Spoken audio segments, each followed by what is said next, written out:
Mahigit 2 milyong pisong halaga ng fully grown marijuana ang sinira at sinunog ng PNP Benguet matapos ang matagumpay na operasyon. Patrolwoman Melba Langbis sa balita.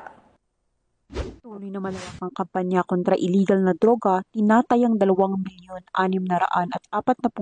pisong halaga ng fully grown marijuana plants ang nadiskubre ng operatiba sa sitio Tubtub at Lubang Mukno, Badeo, Kibungan, Benguet noong ika-27 ng Oktubre taong kasalukuyan. Ayon kay Police Colonel Lambert A. Suerte, Provincial Director ng Benguet Police Provincial Office, ang operasyon ay nasa katuparan sa pagtutulungan ng mga operatiba sa pangunguna ng Provincial Drug Enforcement Unit, Provincial Intelligence Unit, Police Security and Protection Group at Benguet Police Provincial Office, katuwang ang matauhan ng 2nd Benguet Provincial Mobile Force Company, Kibungan Municipal Police Station at Philippine Drug Enforcement Agency Cordillera.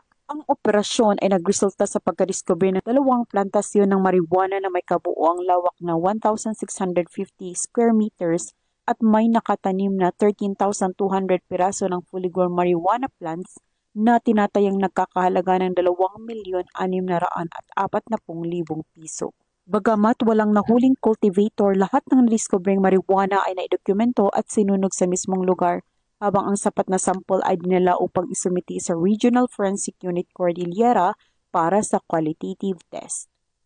Ang pagpuksang ito ng kapulisan ay patuloy na pagsuporta sa kasalukuyang administrasyon na naglalayong maging illegal drug-free ang ating bansa tungo sa mas progresibong bagong Pilipinas.